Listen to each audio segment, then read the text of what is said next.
These people could get the beauty of a Mozart or Beethoven symphony just from the chirping of the birds. I suspect then that beauty is when you see like the whole picture. It's like you see the two sides and the unity at the same time, like the yin yang symbol. Maybe you are the maker, the sender of beauty, or maybe you are the receiver. In both roles, there is skill necessary, right? It's like, yeah, it's like masculinity and femininity, right? That is a topic that we're probably gonna also go around a lot.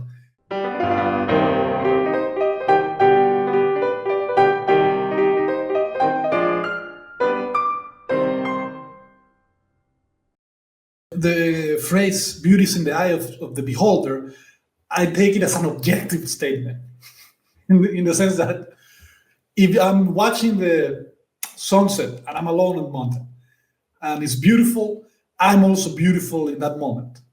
Like I'm part of it, like I'm one with Oh. it.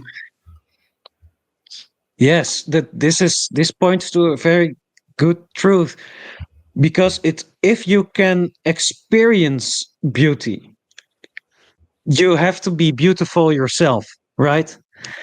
uh, these are connected, and whether you are the one that happens or the one that maybe you are the maker, the sender of beauty, or maybe you are the receiver, right? But in both roles there is skill necessary, right? Well, um, for example, the like someone like the Buddha, or a very advanced spiritual person, these people could get the beauty of a Mozart or Beethoven symphony just from the chirping of the birds, or just from the grass moving, or even they can even get it from evil things. Even in evil, there is a deep underneath. There is also an aliveness, a connectedness, a beauty, and a spiritual master can. It doesn't matter what they put before him; he can connect to that, and that's like the feminine version, right, of appreciating beauty. No matter what comes to you, you can always see the beauty in it.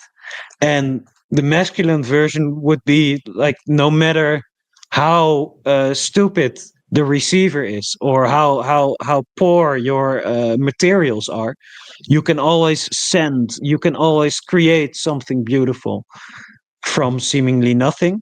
You can always make it, you can always make people see your beauty, where the feminine version would be, no matter what comes to you, you can always see and feel its beauty.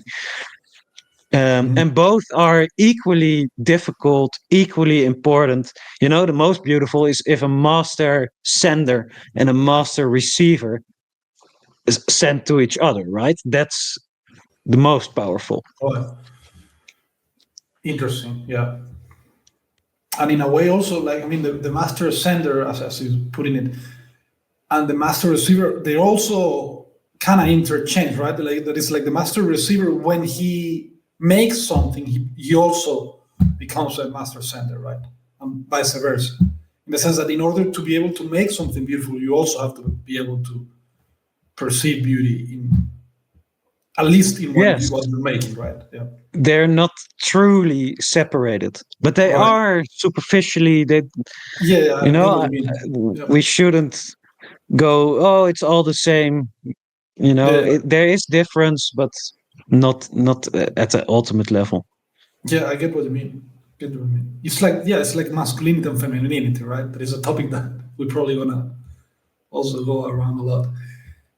But that's Yeah, something for that I sure. noticed that I noticed at first thinking about masculinity and femininity. And that then led me to look at the symbol of the yin yang with different eyes. Because I noticed that years ago I was trying to think, okay, what is masculinity? Like, how can you define it in a conclusive way?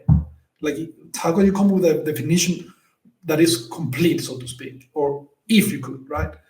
And what I noticed is that if you started doing that, trying to do that, at some point you will say something that was usually ascribed to femininity. I can give you an example right now. For example, with what you were saying, how the feminine aspect of the spiritual master, for example, would be the perception, like the perceptive, like the receiving aspect, right? Yes. But then I could say, for example, that hunters were usually men, and it was usually like a masculine activity, right? It's like very straightforward, like you have a target locked down, and you're gonna kill it, basically. You're gonna hunt it. However, at the same time, the hunter that couldn't have the feminine capacity there would fail at some point. You know, because you also need to be able to detect, you need the feminine capacity first, so to speak, to detect the target and then lock in the more masculine way, so to speak. So that's just one example. And I noticed that would happen again and again and again. Like I will literally try to define masculinity, Yes. and then I will always go to femininity.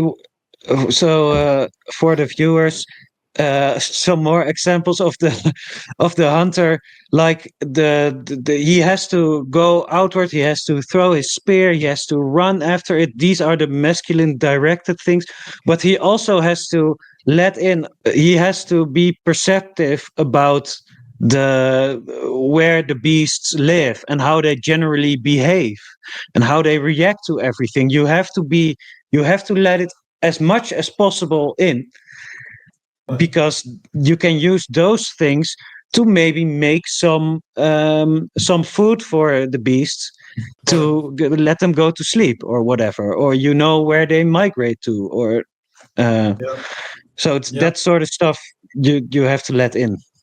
Right. So I noticed that if you try to define masculinity and you keep going, you will reach femininity. And if you do that with femininity, exactly the same will happen. So I was like, oh, they are literally, in a way, a simple way to say it, two sides of the same coin. You do not get one without the other, period. So I suspect then that beauty is when you see like the whole picture. It's like you see the two sides and the unity at the same time, like the yin yang symbol. Like you can see the differences, but you can also perceive and really experience and sense that it's the same thing at the same time. So it's very strange.